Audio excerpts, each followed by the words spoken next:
Minha esposa estava lendo com as crianças aqui e eu me lembrei de uma ministração que o Senhor me deu algum tempo atrás, porque nós tínhamos, né? O costume de falar que o Senhor, Ele fez o jardim do Éden, né? Não é do Éden, é no Éden. Em um lugar Deus preparou um terreno, uma casa, para inserir o homem.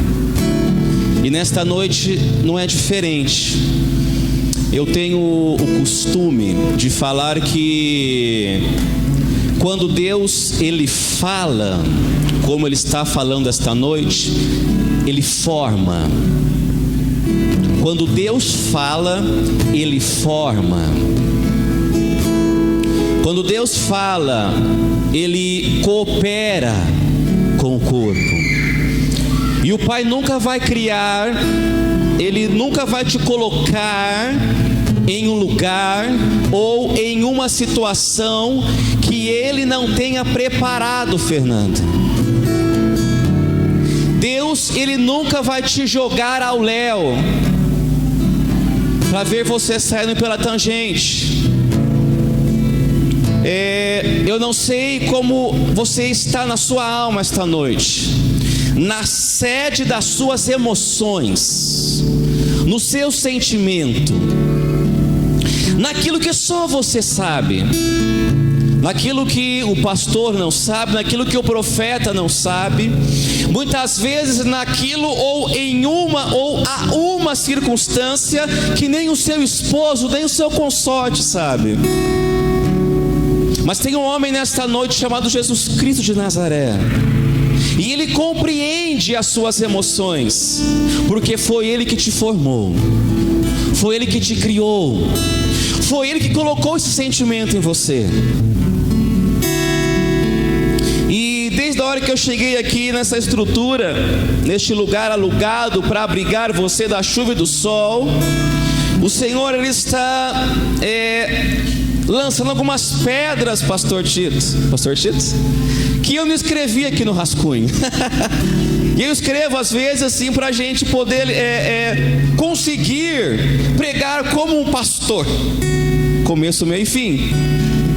Mas às vezes o Senhor muda os tempos, as épocas e as estações para abençoar uma pessoa aqui nesta noite. Porque o meu Deus, Ele é o Abba, Ele é o Pai, Ele é o Jeová Sabaote, o Senhor dos seios fartos. O Senhor é Pai e o Senhor é Mãe nesta noite. Você pode estar desprovido de um papai. Eu, pela graça de Deus, tenho meu pai e minha mãe vivos ainda. Mas nesta noite você pode ter uma perda ou uma perca na sua família e o seu sentimento está abalado. Mas eu quero ministrar aqui, pedindo a licença dos teólogos nesta noite, debaixo de uma unção apostólica. Você está vendo essa parede aonde está colocando essas placas de gesso? Você está vendo esses ventiladores aonde estão fixados nessa parede? Você está vendo esse teto, né? Você está vendo a cobertura quando não havia o mesmo. Mas aquilo que é apostólico você não está vendo, porque o apostólico ninguém vê. Aquilo que está debaixo da terra ninguém vê. Aquilo que está sustentando essas paredes ninguém vê. Mas há uma estrutura aqui nesse lugar para aquilo que foi construído sobre não caia, não ceda. E eu quero, debaixo desta graça, debaixo desta unção, porque eu fui enviado a esta casa, falar algumas coisas para você neste tempo que me foi dado. Ninguém vê quem cresce para baixo, pastora. Ninguém vê aquilo que está sustentando este lugar, Marcos. Ninguém vê as suas noites sombrias de lágrimas, pastora Márcia. Ninguém vê os seus joelhos calejados na madrugada. Ninguém vê os seus incômodos emocionais, as suas guerras, as suas brigas com principados e potestades nos lugares espirituais, ninguém vê.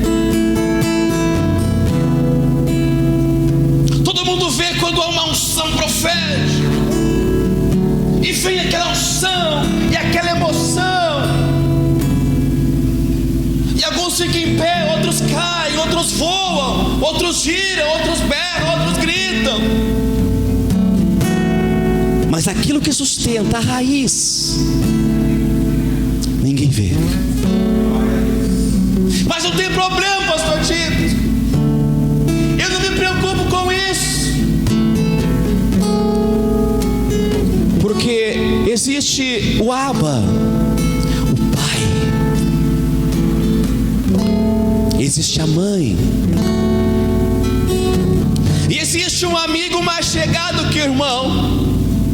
Quando Jesus ainda estava na terra, debaixo de uma unção apostólica, porque ele foi o enviado, o unigênito de Deus, o primogênito dos mortos, ele chegou para os seus discípulos e falou: eu vou ter que morrer, eu vou ter que ir para a cruz, eu vou ter que padecer, eu vou ter que chorar, vão colocar uma coroa de espinho na minha cabeça, vão colocar um manto sobre as minhas costas. Na lei romana eu vou levar 40 chibatadas menos uma, porque na lei não podia dar mais, senão o homem morria. Eu vou ter que carregar uma cruz, vão cuspir no meu rosto, vão bater na minha cabeça com uma cana, eu vou para o Getsemane, eu vou chorar.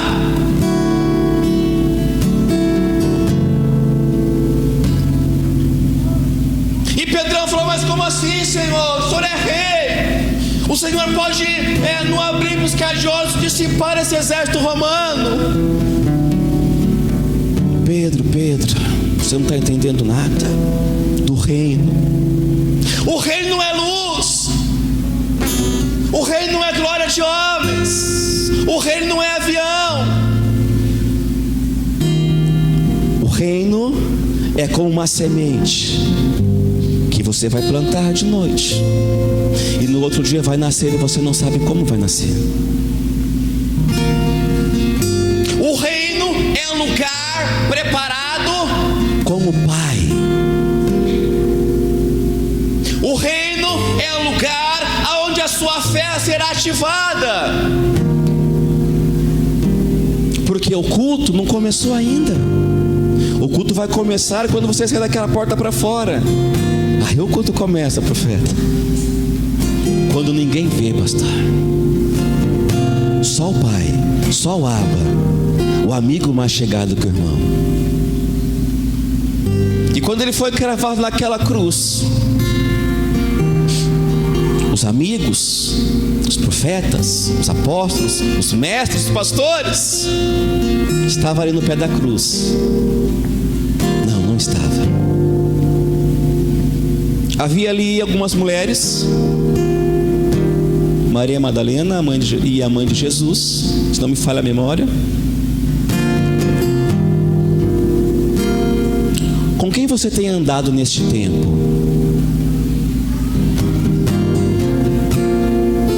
Quais e quem são os seus amigos?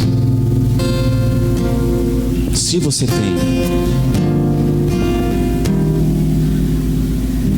me mostra os seus amigos, Sabrina, e eu te direi qual vai ser o seu futuro.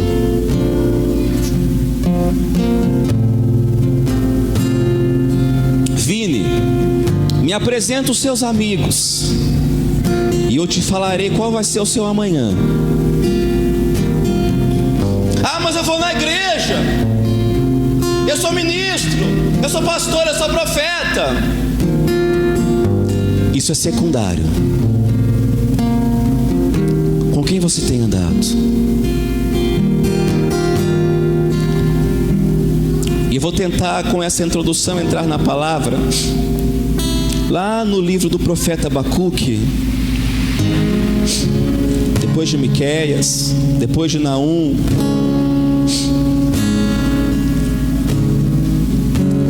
antes de Sofonias, antes de Malaquias. Eu estava ali atrás, pastora Marinês, eu estava com temor, pastora Márcia, de ministrar essa noite. Vi um temor, um cuidado assim no meu coração, no meu espírito. Eu falei: Senhor, me ajuda, porque eu preciso do Senhor nessa noite. Há uma expressão da glória de Deus nesse lugar nessa noite. Não que nas outras não havia. Há um peso de glória nessa noite. Pessoas vão morrer aqui nessa noite. Eu creio. Eu acredito que sim. Para quê? Para nascer de novo. Porque o batismo significa, isso é um símbolo, pastor. Quando você entra na água, numa figura de linguagem, você está morrendo para o seu eu.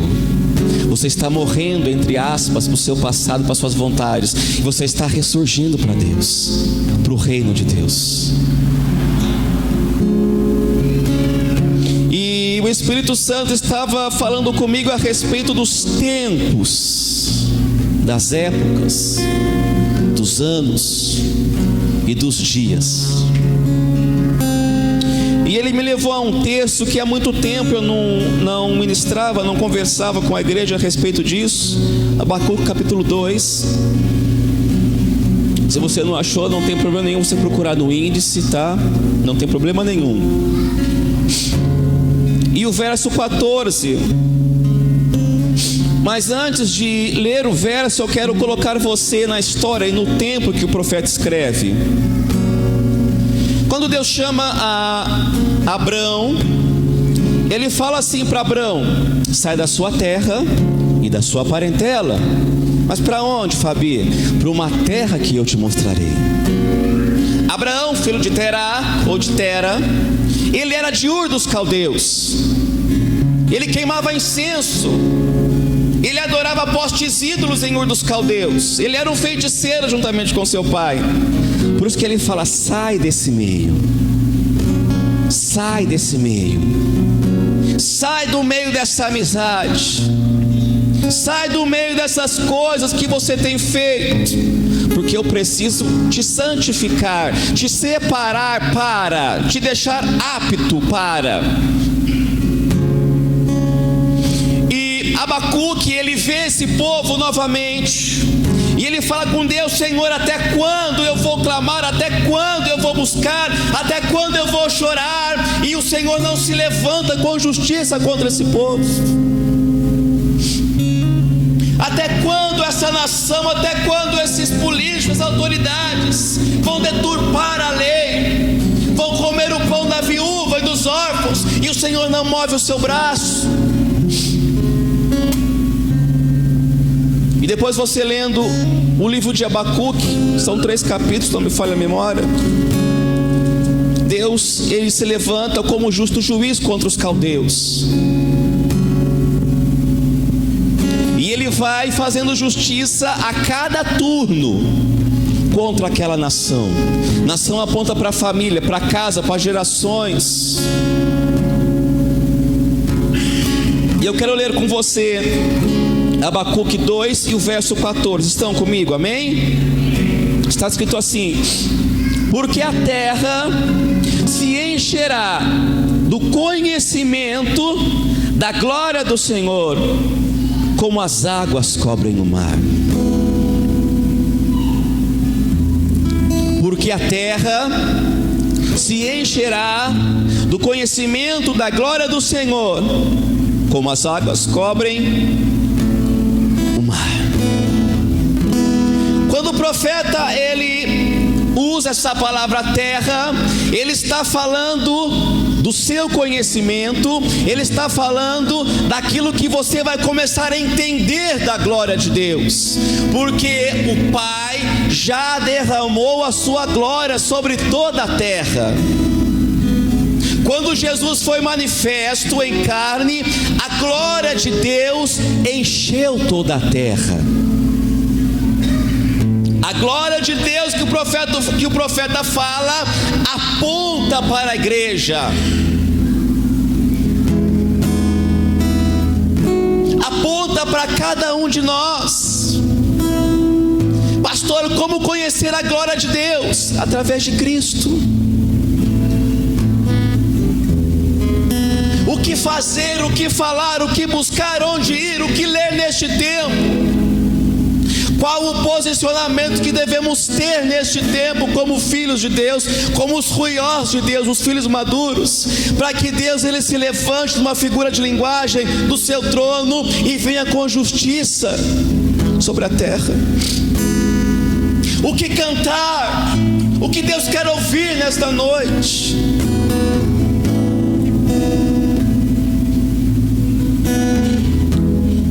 Eu peço que você abra a sua Bíblia lá em Colossenses, lá no finalzinho da sua Bíblia, Filipenses, Colossenses.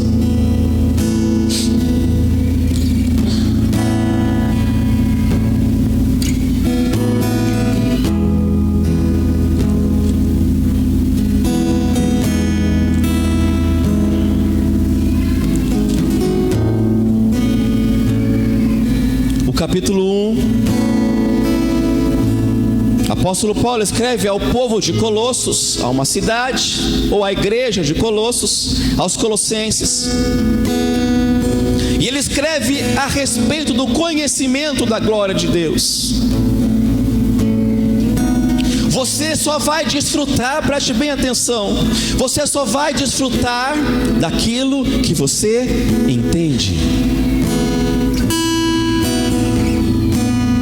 Na nossa legislação, quando você vai tirar uma carta, você tem que ter uma certa idade, sim ou não? Para que você entenda o que você está fazendo. Não basta nós virmos só a este lugar, cantarmos 3 hinos, ou 3 hinetos, ou 3 louvores, ou 3 salmos proféticos, escutar uma palavra e voltar para os nossos lares. Isso não basta. Isso não basta. Isso os fariseus fazem até melhor que nós. Nós temos que ter frutos daquilo que nós recebemos neste lugar. Sabrina, fique em pé, por favor. Esse é o denguinho do papai Daniel. Sabrina vai fazer 18 anos. Pastor Tito, meu fruto está permanecendo, para a glória de Deus. O fruto falado no texto é os seus filhos, é a sua herança, é o que você vai deixar, é o bastão que você passa. Os seus frutos precisam permanecer. Pode sentar, filho.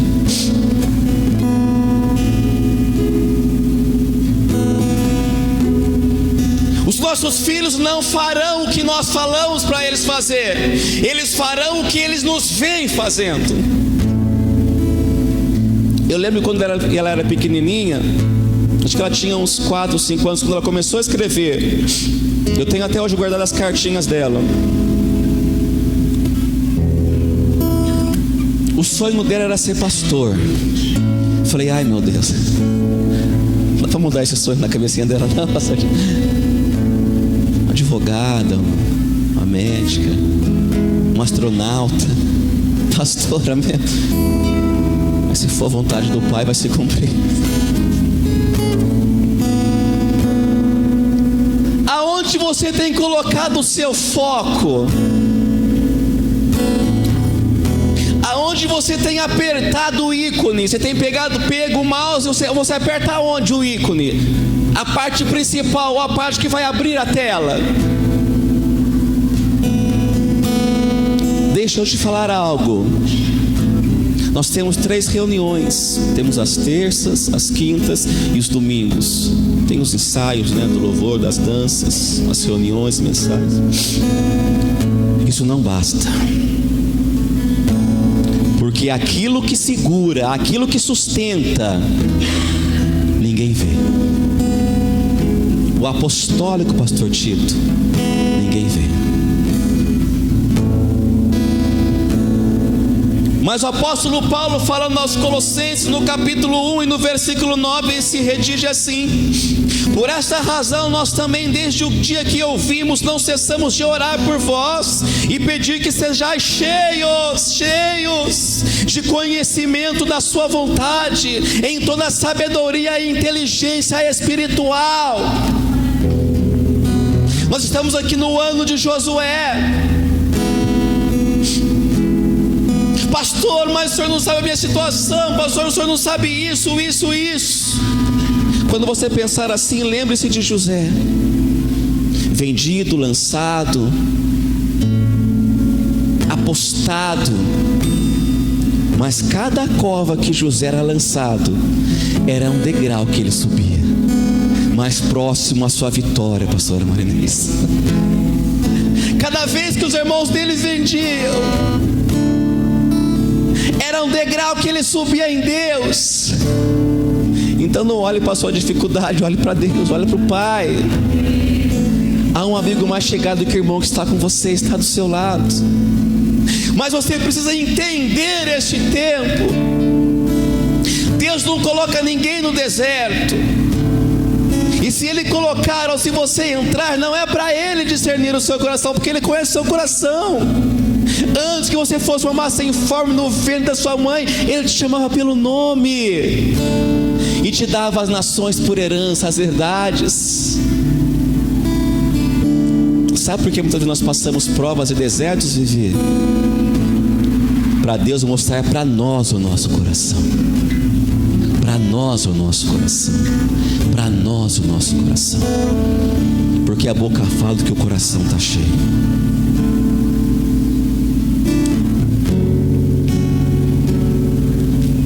O verso 10: para que possais andar dignamente diante do Senhor, agradando-lhe em tudo, frutificando em toda boa obra e crescendo no conhecimento de Deus. O apóstolo Paulo, ele fala sobre entendimento, sobre conhecimento da glória de Deus, que é Jesus Cristo.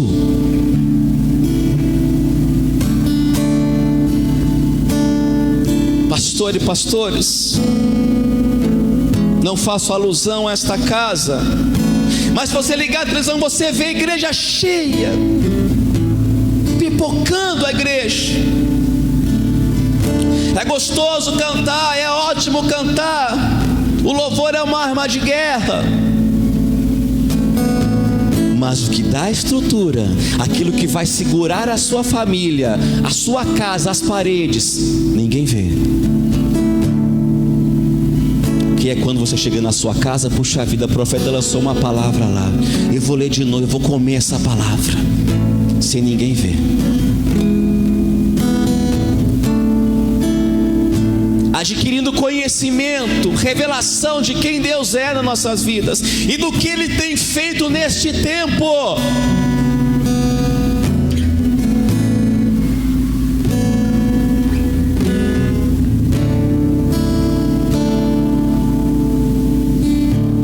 O verso 11, corroborados em toda a fortaleza, segundo a força da sua glória, em toda paciência, longanimidade, com gozo, dando graça ao Pai, que nos fez idôneos para participar da herança dos santos na luz. Corroborados, vestidos, cheios da luz de Deus nas nossas vidas. Sabe o que tem, entre aspas, atrapalhado a cultura evangélica? É o exemplo dos crentes quando saem de uma estrutura igual essa e vai para suas casas. Eu vou na igreja do fulano de tal, eu não. Olha a vida dele, pastor. A igreja do pastor Daniel, misericórdia, eu não vou lá não. Qual exemplo nós temos dado de cristãos? Se é que temos dado. Qual o entendimento que nós temos de igreja para quando uma pessoa leiga na escritura chega até nós e nos pergunta: qual igreja você é? Qual a sua religião? Eu sou crente. Mas crente não é religião. Se você for no Nepal e chutar a vaca, eles vão bater em você, porque eles creem na vaca.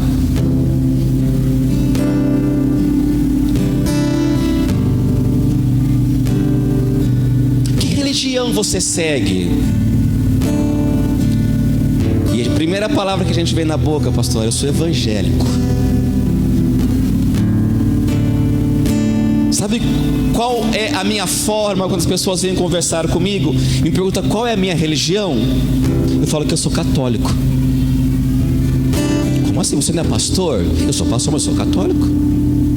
Mas como assim? Vamos sentar aqui e vamos conversar um pouquinho. Eu sou católico e apostólico. Porque o catolicismo é a igreja universal. O católico vem de catequizar. Não tem nada a ver com igreja católica, com cruz, com santo no peito. O católico vem de canonizar, ou de catequizar, ensinar, discipular, do grego. E sou apostólico, eu creio na doutrina dos apóstolos. Eu creio no Pai, creio no Filho e creio no Espírito Santo. Eu creio na Trindade. Eu sei que Ele está comigo aqui. Mas Ele não morreu, mas Ele ressuscitou. E Ele habita em mim porque eu sou templo e morada. Puxa vida, mas eu nunca escutei isso. Só que eu não sou romano. Eu não creio no Papa. O Papa não é o meu pai. Meu pai é Jesus Cristo. O meu pai é o Deus que criou todas as coisas e que tem toda a preeminência nas suas mãos, que detém toda a sabedoria. Pronto. Então eu quero ir na sua igreja, conhecer esse negócio aí. Aí chega aqui e vê o pastor Alexandre, o pastor Marinês, o pastor Tito. Mas esse pastor não usa gravata? Mas quem vai falar sou eu, não é minha gravata. O que atrapalha é a cultura religiosa. Nós passamos por uma reforma há 500 anos que não reformou nada, pastor Tito. O esquema de Constantino atrapalhou tudo. As formalidades. Dá ceia para a criança, não dá, batiza a criança, não batiza. Eu prefiro dar a minha filha, ela tomou ceia bem cedo, acho que uns 8, 7 anos, na sede. Eu preferi dar um suco de uva, pastor, e um pedaço de pão para ela, do que um cigarro de maconha, uma pedra de crack, um êxtase, um lança-perfume.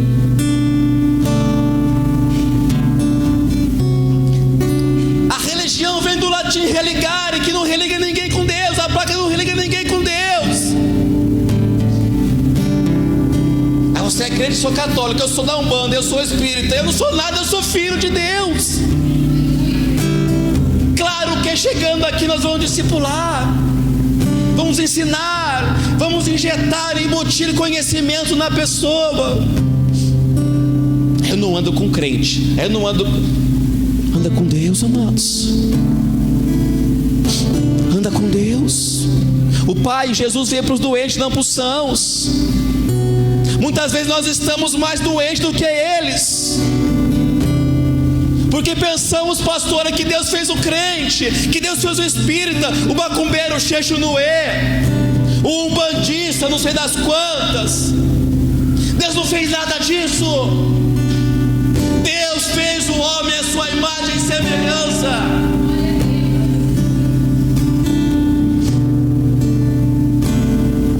Mas eu não vou porque eu fumo. Esse dia o rapaz estava ali fora, ele até está frequentando aqui. Eu não sei se ele está aqui hoje. Eu estava lá fora pensando, os botão aqui, pastor, conversando com o pai. E ele passou meio, estava ventando, ele passou meio assim, aí parou ali. Aqui é uma igreja. Eu falei, aqui é uma estrutura, a gente entra aqui e a gente adora, a gente dá glória, a gente roda, pula, cai. Eu falei, vamos entrar lá, conhecer o pastor, conhecer o pessoal. Ele falou, mas eu bebi uma agora. Eu falei, não tem problema nenhum. Não tem mesmo? Não tem, entra para dentro. Nós temos que parar de matar as pessoas com aquilo que nós pensamos que é certo, com aquilo que nós aprendemos lá atrás, que hoje não serve mais para nada, porque não era apostólico, pastor, só era profético.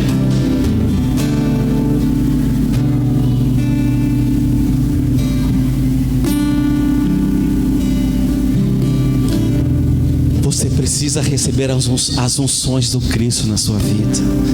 Você pode não ser um profeta, mas você se move profeticamente. Você pode não exercer o ofício apostólico, mas você está debaixo de uma unção apostólica. Você pode não ser um pastor de ofício, mas você está debaixo do pastoreado. E quando você entra na unção profética, você também é um profeta. Você fica doidão também. Você começa a crer no impossível, no sobrenatural. Sabe qual que é o problema nesse tempo? É que o sobrenatural não tem mais sido natural para nós. O sobrenatural de Deus precisa ser natural viver.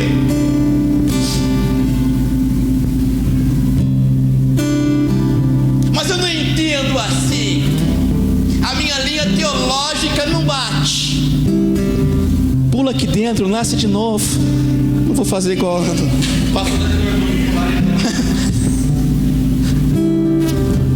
tem que nascer da água do Espírito, que ele falou para Nicodemos. Mas tudo isso eu faço desde a minha infância. Credo, eu nasci na igreja também, credo. Eu nasci na estrutura.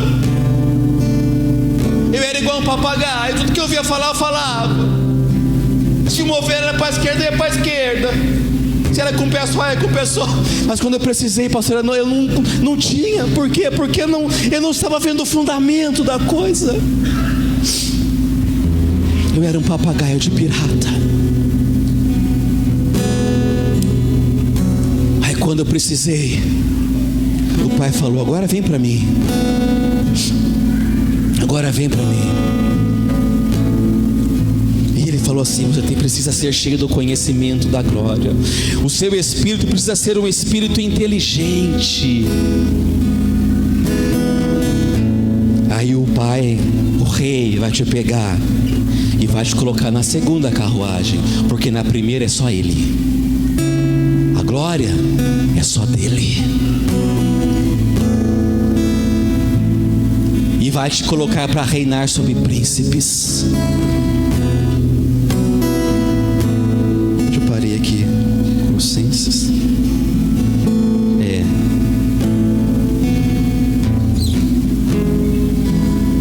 Leia comigo Colossenses, o capítulo 1 e o verso 21. A vós também, que noutro tempo éreis estranhos e inimigos no quê? No entendimento. Olha o entendimento de novo. Olha o Paulinho falando de novo de entendimento. Olha aqui, amados. Já vou acabar de ler ali. Em outro tempo. Ei, você não está mais naquele tempo. Aquilo que foi passado muitas vezes não serve mais. Porque o que sustenta você não vê. Os fundamentos deste lugar você não vê. E o fundamento é a palavra. Você tem que ler a palavra, comer a palavra. Não basta cantar 3 corinhos de fogo e 2 românticos, não basta. Isso não vai te trazer uma estrutura. Pastor, é gostoso, eu venho, eu pulo, eu caio, amém. Não basta.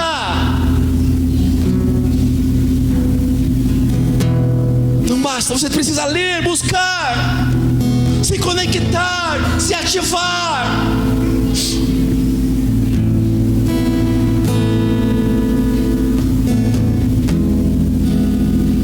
Estranhos e inimigos do entendimento, pelas vossas obras más.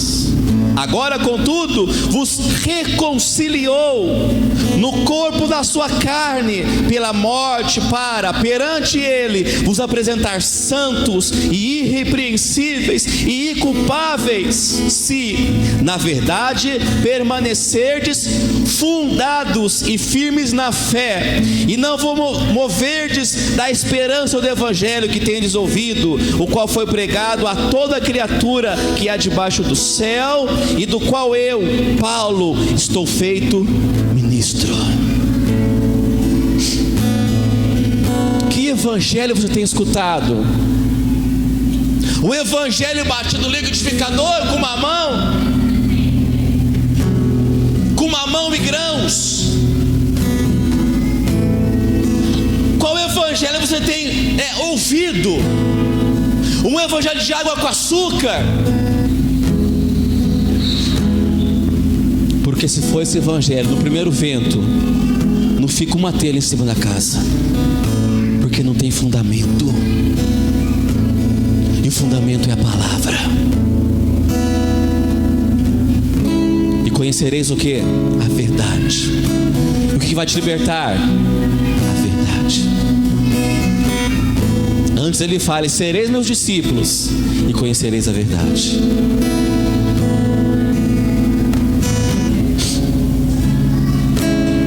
Eu quero ler só mais um texto com você, lá no evangelho que escreveu São Lucas. Volta um pouco.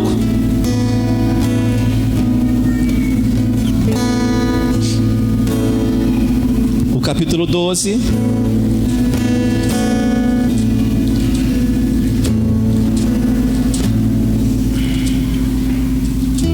Isso, olha a sua Bíblia aí. Lucas, o capítulo 12 e o verso 54.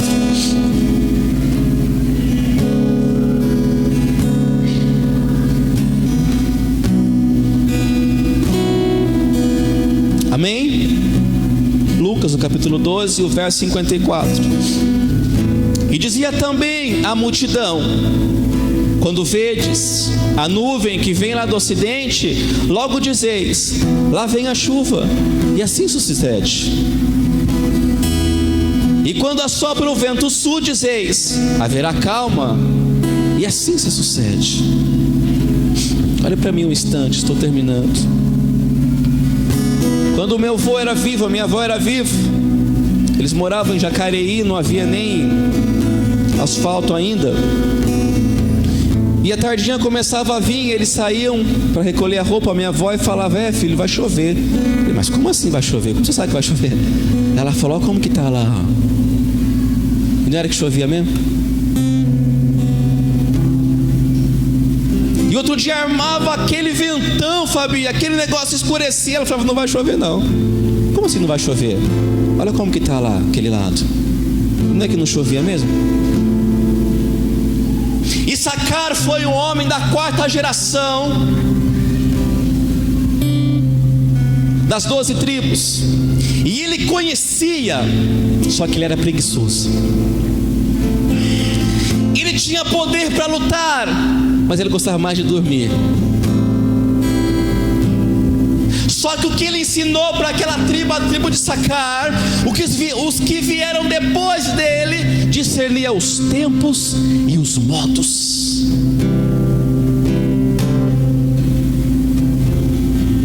Precisamos pesar os espíritos para saber se é de Deus ou não, pastor Tito, porque às vezes é só emoção. Como diz, entre aspas e entre parentes, os pentecostais, é só reteté. Não tem fundamento, não tem estrutura. Aquela rosa bonita, bonita, bonita, mas o primeiro vento leva tudo, porque não tem raiz. Mas tá bonito, pastora, tá bonito, o negócio tá bonito, tá caminhando, né, Ale? Se você não estiver fazendo da forma correta, uma hora o boi vai tropeçar e você vai querer tocar na glória de Deus, e as coisas não vão dar certo, porque na glória de Deus ninguém toca. Não é porque é bonito que é de Deus, não é porque está dando certo que é de Deus. Está virando, mas pode ser que não é de Deus. Você precisa conhecer o tempo em que está vivendo, para que você saiba se moldar neste tempo, para que você não perca tempo.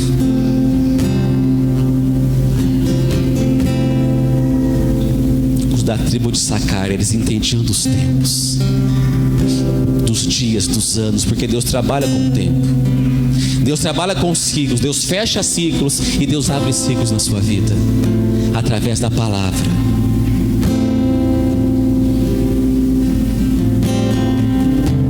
E quando 56, hipócritas, sabeis discernir a face da terra e do céu, como não sabeis então discernir este tempo?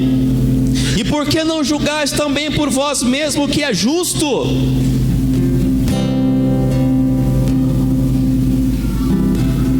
Você sabe, pode fechar a sua Bíblia, por gentileza.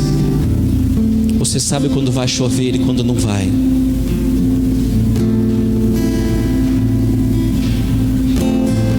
Em outras palavras, que ele fala no verso 56, você sabe o que é certo e o que é errado. Você não precisa perguntar para o seu pastor se você pode ou se você não pode. Se eu posso? Será que eu posso fazer isso? Isso outro? Será que eu posso pegar esse e beber isso?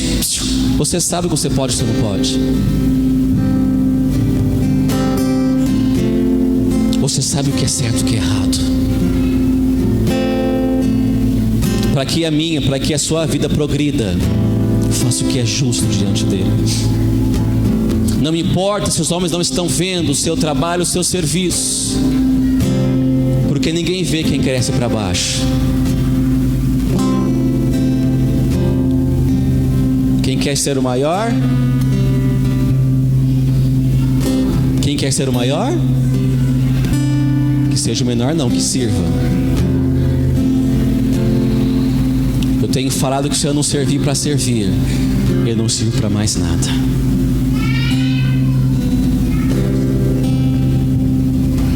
Ninguém admira quem cresce para baixo. Ninguém admira quem não está em destaque nas luzes. Mas o Pai que sonda e tudo vê, ao seu tempo, Ele se levantará e Ele julgará a sua causa, Teresa. E Ele julgará a sua causa, pastora. Ele julgará a sua casa. A sua causa e a sua casa. Porque Ele conhece o seu coração. Ele te formou, Ele te fez. Mas a promessa, ela passa pelo teste do tempo. Ninguém dá bexiga, dá bolo para quem cresce para baixo. Mas que você continue na sua caminhada, que você discirna os tempos, porque você é a base na sua casa, e no ministério. Que você lance fundamentos para baixo, mas que ninguém veja, porque no tempo dele julgará a sua causa. Amém? Que você possa aplaudir o Senhor nessa noite e que o Senhor seja louvado. Se coloque em pé. Amém?